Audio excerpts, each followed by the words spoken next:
तो हम लोग पहले क्या करेंगे कि जितने भी असाइनमेंट में शॉर्ट क्वेश्चन है उसको मैं फटाफट आपको समझा दूंगा, ठीक है। आप समझ लो, इसमें डिटेल में मत जाओ कि ये क्या होता है वो क्या होता है, इसमें ये मत करना, ठीक है, क्योंकि एग्जाम आ रही है, परसों एग्जाम है।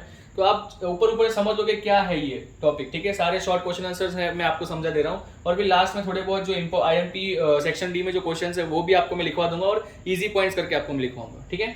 तो यहाँ पर है आइसोटोप्स। अब आइसोटोप्स होते क्या है, ठीक है। Now atoms of the same element which have same atomic number but different mass number, मतलब कि जिसका एटॉमिक नंबर सेम हो, ठीक है, लेकिन जो मास नंबर है वो कैसा होता है, डिफरेंट होता है, उसको क्या बोलेंगे हम लोग, आइसोटोप्स। याद रखना क्या है, एटॉमिक नंबर सेम लेकिन मास नंबर डिफरेंट, राइट। अब यहाँ पर आप एग्जांपल देख सकते हो, कार्बन, ठीक है। तो यहाँ पर क्या है, एटॉमिक नंबर सब में सेम है, एटॉमिक नंबर हमेशा नीचे लिखते हैं और मास नंबर हमेशा ऊपर लिखते हैं, ठीक है। तो यहाँ पर आप देख सकते हो कि एटॉमिक नंबर क्या है, सेम है, ठीक है। नीचे आप देख सकते हो एटॉमिक नंबर तीनों में 666 सेम है, लेकिन जो मास नंबर है वो कैसे हैं, अलग अलग है, ठीक है। इसको कहते हैं आइसोटोप्स। क्लोरीन में भी सेम है, राइट। तो आप स्क्रीनशॉट ले लीजिए इसका, ठीक है। आप इसको डेफिनेशन लिख सकते हो और एग्जांपल दे देना, ओके ओके। तो नेक्स्ट क्वेश्चन है, सॉल्यूट, सॉल्वेंट और सॉल्यूशन, इन तीनों में डिफरेंस क्या होता है, ठीक है। बहुत इजी है, समझ लीजिए। Solute, the substances which are present in small amount in a solution, मतलब कोई एक सॉल्यूशन होता है उसमें थोड़े अमाउंट में कोई चीज होती है तो उसे सॉल्यूट कहते हैं, और वही उसी सॉल्यूशन में जो दूसरा है, ठीक है, उसमें कोई ज्यादा मात्रा में, मतलब लार्जर क्वांटिटी में अगर कोई लार्जर नंबर में कोई प्रेजेंट होता है तो उसे हम लोग सॉल्वेंट कहते हैं। कोई बात, एग्जांपल हम समझेंगे, ठीक है। मान लो यहाँ पर हमने सॉल्ट लिया और सॉल्ट को हमने वाटर में डाल दिया, ठीक है। अगर हम सॉल्ट को वाटर में डाल रहे हैं तो सॉल्ट क्या होगा, स्मॉलर क्वांटिटी होगा, क्योंकि वो कम होता है, राइट, पानी से तो कम ही होता है, और जो वाटर होता है वो क्या होता है, लार्जर क्वांटिटी होता है, और दोनों मिला के क्या बनाएंगे, सॉल्ट सॉल्यूशन बनाएंगे। क्या बनाएंगे, सॉल्ट सॉल्यूशन, क्योंकि वो मिक्स हो जाता है पूरा पानी के अंदर, राइट। तो जो स्मॉलर क्वांटिटी है सॉल्ट, उसे हम लोग क्या कहेंगे, सॉल्यूट कहेंगे। जो लार्जर क्वांटिटी है जो वाटर है उसे हम लोग क्या कहेंगे, सॉल्वेंट कहेंगे, और उनको मिला के जो बनता है उसे हम लोग क्या कहेंगे, सॉल्यूशन कहेंगे। तो ये होता है डिफरेंस, एक सॉल्यूट, सॉल्वेंट और एक सॉल्यूशन। अब हम लोग जानेंगे आयंस के बारे में कि आयंस क्या होते हैं, ठीक है। अब an ion is an electric charge atom, ठीक है। तो कोई भी जो एटम होता है जब वो इलेक्ट्रिकली चार्ज हो जाता है, इतना याद रखना है कि कोई भी एक एटम इलेक्ट्रिकली चार्ज हो जाता है तो वो क्या बन जाता है, एक आयन बन जाता है, ठीक है। एन आयन मतलब वो एक आयन हो जाता है, राइट। फॉर एग्जाम्पल यहाँ पर देखिए Mg, मतलब मैग्नीशियम के ऊपर 2+ है, इसका मतलब क्या है, जब प्लस हो उसका मतलब उसने 2 दिया हुआ है, ठीक है। और उसी तरह यहाँ पर 2- है, इसका मतलब क्या है, 2 उसने लिया हुआ है। सेम यहाँ पर Na+ है, मतलब उसने एक जो आयन क्या होता है, उसने दिया हुआ है, डोनेट किया हुआ है, राइट। अब टाइप्स ऑफ आयंस, दो टाइप्स के आयन होते हैं, एक होता है कैटायन होता है और दूसरा एनायन। कैटायन मतलब क्या होता है कि कोई भी एक पॉजिटिवली चार्ज आयन जिसपे पॉजिटिव होते हैं, ठीक है, जिसपे पॉजिटिव चार्ज लगा होता है कोई भी आयन के ऊपर, तो उसे हम लोग क्या कहते हैं, कैटायन कहेंगे। और सेम उसी तरह एनायन, एनायन मतलब क्या होता है कि कोई भी आयन अगर नेगेटिवली चार्ज है, मतलब जिसके ऊपर आप नेगेटिव साइन देखते हो, तो उसे क्या कहेंगे, हम लोग एनायन कहेंगे, ठीक है। तो दो टाइप के आयन्स होते हैं, कैटायन होता है और एक एनायन, जो पॉजिटिव है वो कैटायन, नेगेटिव होगा एनायन, ठीक है। ओके, नेक्स्ट क्वेश्चन है, types of solution on the basis of concentration, ठीक है। तो यहाँ पर हम लोग दो टाइप के सॉल्यूशन देख सकते हैं, अनसेचुरेटेड सॉल्यूशन और सेचुरेटेड सॉल्यूशन। अब देखो वर्ड का मीनिंग क्या होता है, अनसेचुरेटेड मतलब जगह होना, और सेचुरेटेड का मतलब जगह नहीं होना, इन दोनों का मतलब ही यही होता है, ठीक है। अब अनसेचुरेटेड सॉल्यूशन मतलब क्या होता है, solution in which there is more further space for solute. Solute और सॉल्वेंट का मैंने वीडियो पहले डाल दिया है। मतलब क्या होता है, सॉल्यूट मतलब जो कम मात्रा में होता है और सॉल्वेंट मतलब जो ज्यादा मात्रा में होता है, ठीक है। तो इस कॉल अनसेचुरेटेड सॉल्यूशन, मतलब फॉर एग्जांपल यहाँ पर आप देख सकते हो कि ये ग्लास है और इसमें पानी है और इसमें स्मॉल अमाउंट ऑफ सॉल्ट है। अब इसमें मैं चाहूँ तो और सॉल्ट डाल सकता हूँ, इसमें चाहूँ तो मैं और सॉल्ट डाल सकता हूँ, आगे भी थोड़ा और सॉल्ट डाल सकता हूँ।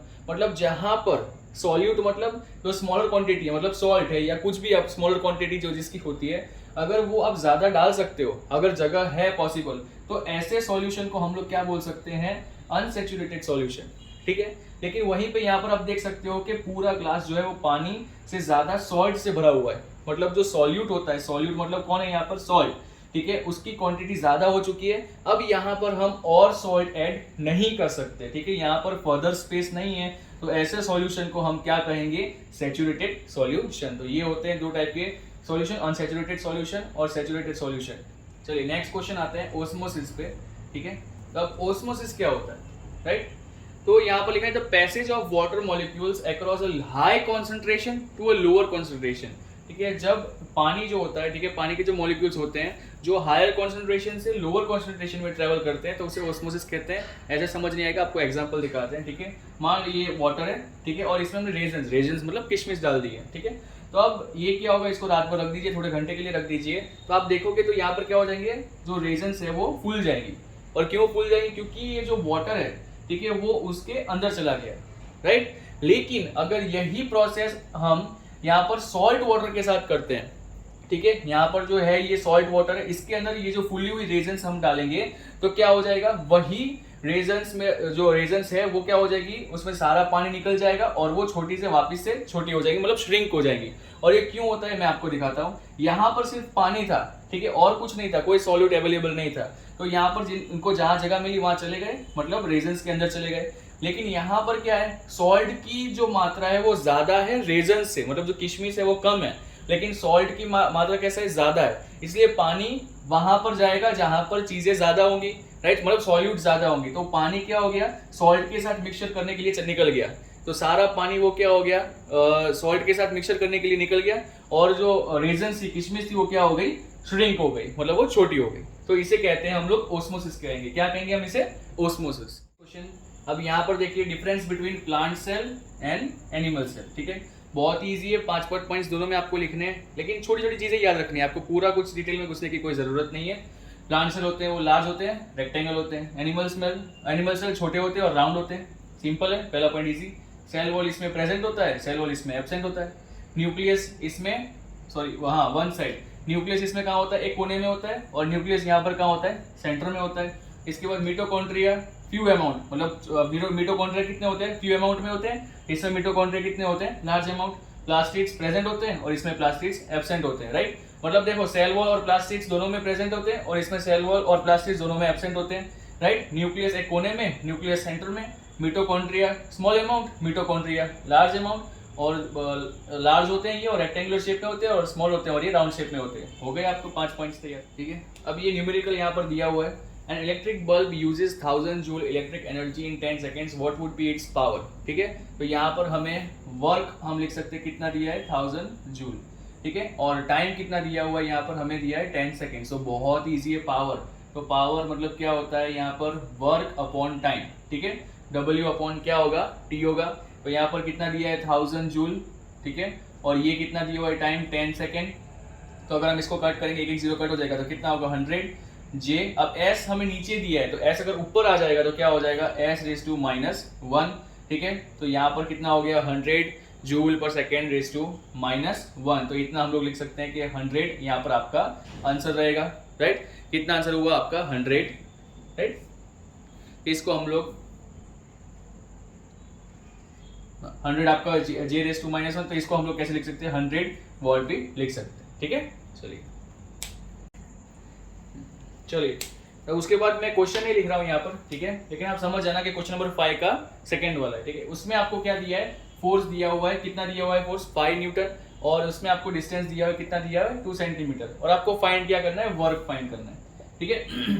अब वर्क की फॉर्मूला क्या होती है, F×S, राइट।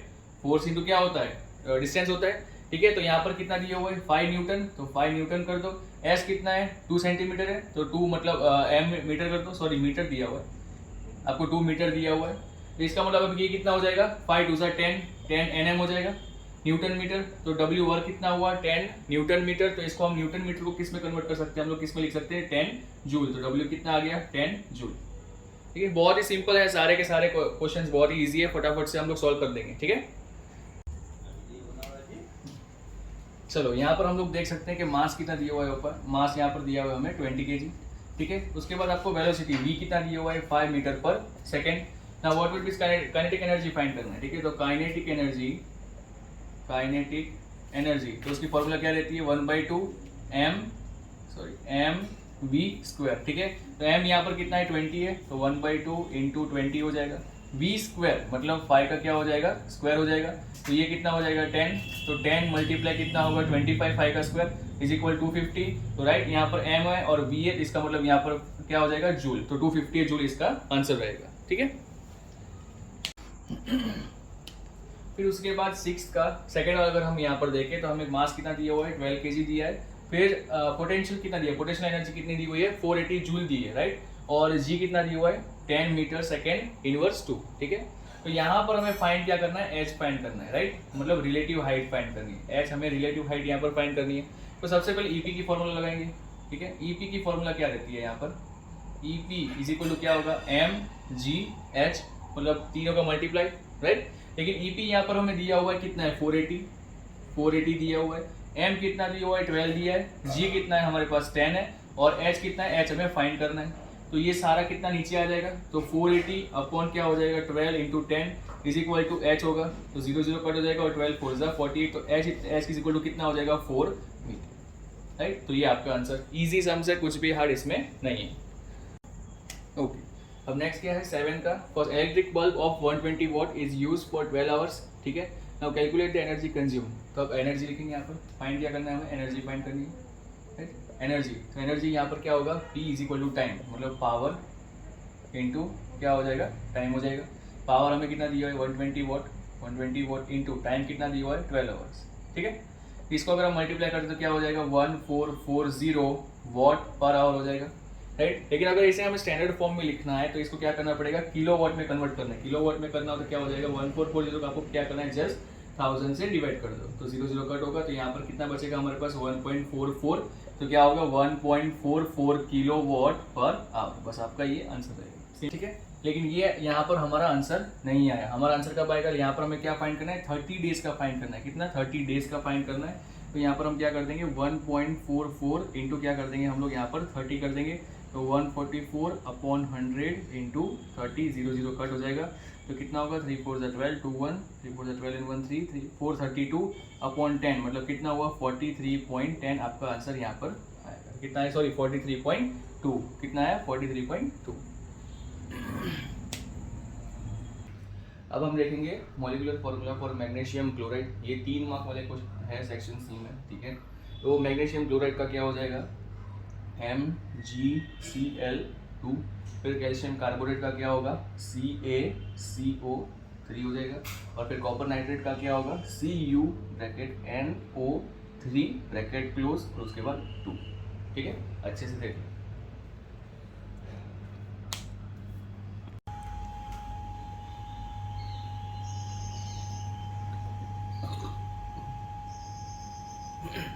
चलिए नेक्स्ट कि डिस्टेंस और डिस्प्लेसमेंट की डिफाइन क्या होती है, और क्या होते हैं डिस्टेंस और डिस्प्लेसमेंट, क्या डिफरेंस होता है उनमें।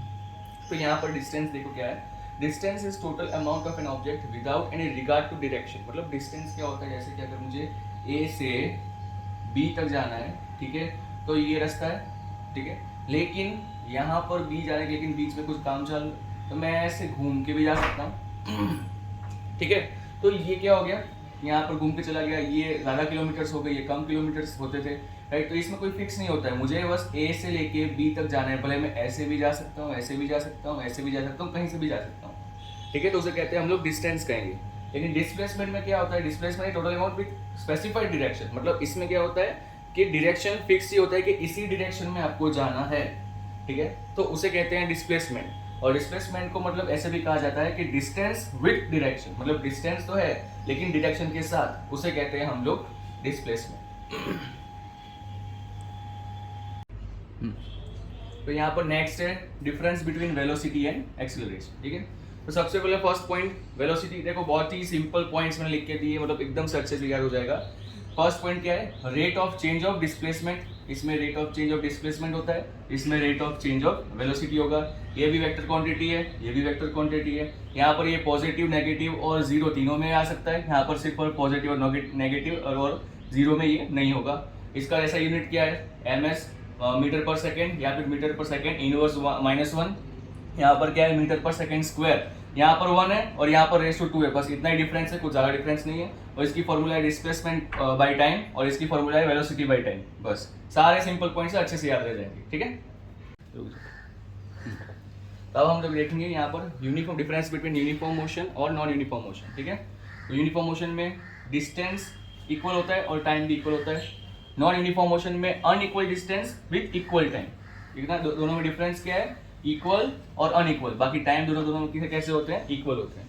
इसमें स्पीड कांस्टेंट मतलब स्पीड सेम रहती है, इसमें स्पीड वेराई करती है, मतलब चेंजेस होते रहते हैं स्पीड में। वेलोसिटी इसमें चेंज नहीं होती, इसमें वेलोसिटी चेंज होती है। एक्सेलरेशन इज कांस्टेंट, इसमें एक्सेलरेशन चेंज नहीं होता, यहाँ पर एक्सेलरेशन चेंज होता है।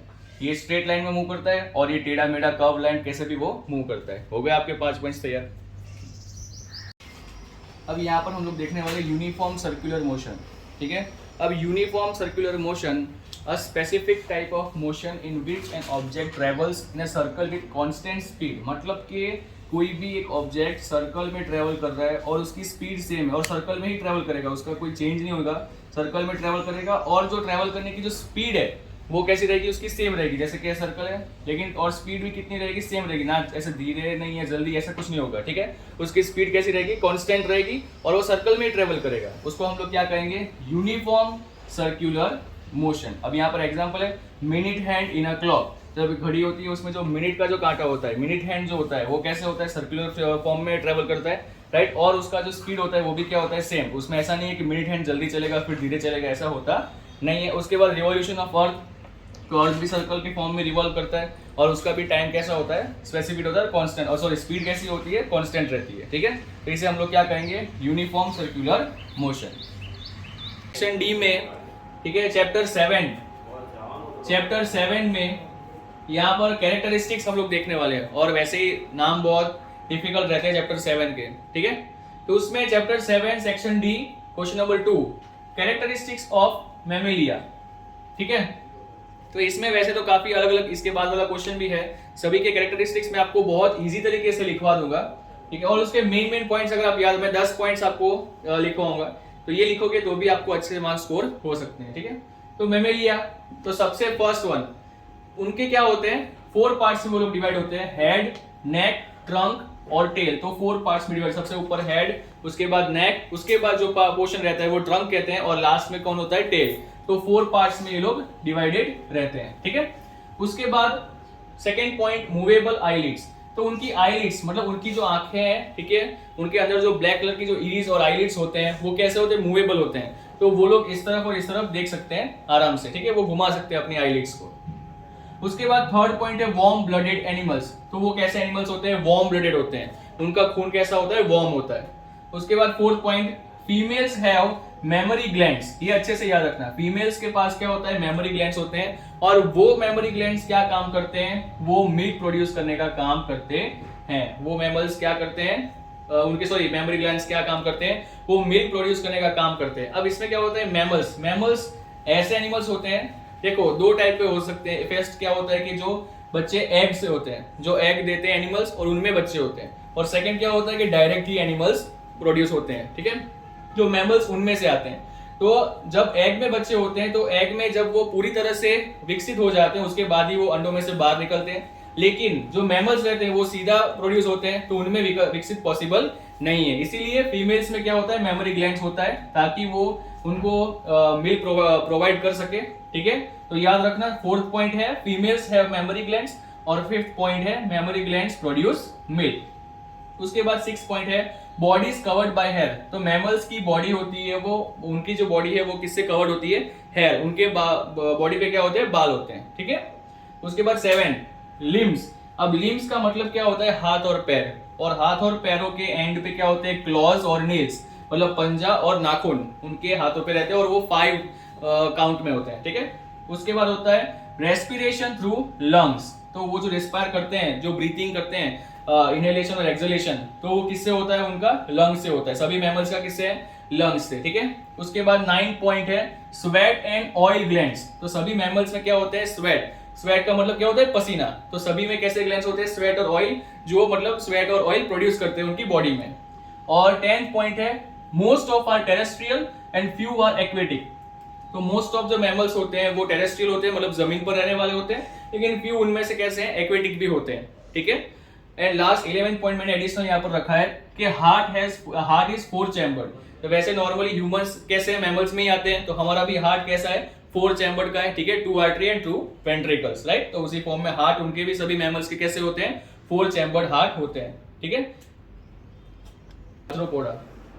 नाउ इसमें सबसे फर्स्ट पॉइंट है सिमेट्रिकल। सिमेट्रिकल मतलब क्या होता है, जैसे आप मैथ्स में पढ़ चुके, सिमेट्रिकल मतलब कि कोई भी चीज़ को अगर हम हाफ मतलब बीच से अगर काटते हैं तो वो चीज़ सेम टू सेम होगी, मतलब अलाइक होगी एक दूसरे की तरफ, राइट। तो उसको कहते हैं सिमेट्रिकल। तो ये भी एनिमल्स कैसे होते हैं, सिमेट्रिकल होते हैं।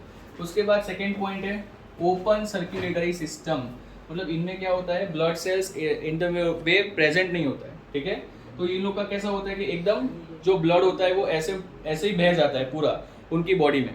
तो हमारे में कैसा होता है कि ब्लड सेल्स जो सभी चीज़ों को लेके जाता है, पूरी ब्लड को और सब चीज़ों को अपनी बॉडी में, फुल बॉडी में। लेकिन इनका ऐसा नहीं होता, इनमें बस पूरा ब्लड ऐसे फ्लो ही हो जाता है, ठीक है। इसलिए इनको क्या कहा जाता है, ओपन सर्कुलेटरी सिस्टम। अब आते हैं कोलम पे, ठीक है। तो कोलम मतलब क्या होता है, एक टाइप की कैविटी रहती है, ठीक है। वो आपको मैं समझाऊंगा कैसे। देखो एलिमेंट्री कैनल, एक कैविटी रहती है, जो कैविटी मतलब क्या होता है कि एक एरिया बोल सकते हैं अपन, ठीक है। तो एक एरिया है, कहाँ पर प्रेजेंट होता है, अपने अपर पार्ट और लोअर पार्ट जो होता है उसके बीच में ये कोलम प्रेजेंट होता है, जिसको हम कैविटी बोल सकते हैं। और उसी के साथ में एक फोर्थ पॉइंट है जिसको हम बोलेंगे एलिमेंट्री कैनल। एलिमेंट्री कैनल मतलब क्या होता है, कैनल मतलब क्या होता है, एक जहाँ से पानी बहता है पूरा कैनल में से, राइट। उसी तरह मतलब यहाँ पर स्टार्टिंग पॉइंट कौन सा होता है, माउथ, और एंडिंग पॉइंट कौन सा होता है, एनस। तो माउथ से लेके पूरा जो अपनी बॉडी में जो ऊपर से लेके नीचे तक, सॉरी इनकी बॉडी में जो रहता है उसको कैनल बोलते हैं, एलिमेंट्री कैनल बोलते हैं, ठीक है। तो स्टार्टिंग पॉइंट कौन सा होता है इनकी कैनल का, माउथ, और उनका एंडिंग पॉइंट कौन सा होता है, एनस होता है, ठीक है। उसके बाद फिफ्थ पॉइंट हम लोग देखेंगे कि ये लोग टेरेस्ट्रियल भी पाए जाते हैं और एक्वेटिक भी पाए जाते हैं, और काफी ऐसे एनिमल्स ऐसे भी हैं जो मतलब पानी के बाहर भी आ सकते हैं, ठीक है। उसके बाद सिक्स पॉइंट है रेस्पिरेशन थ्रू गिल्स और ट्रकिया, ठीक है। तो ये लोग, इनमें गिल्स भी प्रेजेंट रहती है, ये गिल्स से भी रिस्पायर कर सकते हैं, या ट्रकिया से भी। ट्रकिया मतलब विंड पाइप, इसको हम कॉमनली क्या बोल सकते हैं, विंड पाइप, ठीक है। उसके बाद नेक्स्ट एक्सोस्केलेटन। तो इनके अपर बॉडी पार्ट में कैसे, जैसे आपका ईयर होता है, ठीक है, आपका कान जो कार्टिलेज से बना हुआ है। कार्टिलेज मतलब जैसे कि एक हार्ड पॉइंट होता है, मतलब हार्ड ही मटेरियल रहता है, ठीक है, लेकिन उतना भी हार्ड नहीं होता है। वैसे ही इनका जो एक्सोस्केलेटन मतलब बाहरी जो पार्ट होता है वो थोड़ा, जैसे आपको कॉकरोच आपने देखा ही होगा, तो उसका जो कभी भी आपने टच किया उस कॉकरोच को, आपको फील होगा कि थोड़ा अपना हार्ड वो फील होता है, लेकिन उतना भी हार्ड वो रहता नहीं है। तो उनका जो बाहरी जो स्केलेटन रहता है, एक्सोस्केलेटन जिसे हम बोलते हैं, उसको क्या बोलेंगे हम लोग, चिटिन बोलेंगे। क्या बोलेंगे, चिटिन। एक ये लोग लार्जेस्ट ग्रुप ऑफ एनिमल्स है, बहुत ही मात्रा में पाए जाते हैं आपके घर में या कहीं कहीं, बटरफ्लाई, स्पाइडर, प्रॉन्स, ये सब तो मतलब देखने को मिल ही जाते हैं, ठीक है। उसके बाद 9 पॉइंट है सेगमेंटेड बॉडी। मतलब कि उनकी बॉडी 2 पार्ट्स में डिवाइडेड है, एक हेड है और एक थोरैक्स है, ठीक है। पहले हेड आएगा और नीचे का पूरा पार्ट हम लोग इसको क्या बोलेंगे, थोरैक्स बोलेंगे उसको। और 10 पॉइंट है एग्जाम्पल, प्रॉन्स मतलब झींगा होते हैं, स्पाइडर एंड बटरफ्लाई, ठीक है। चलो।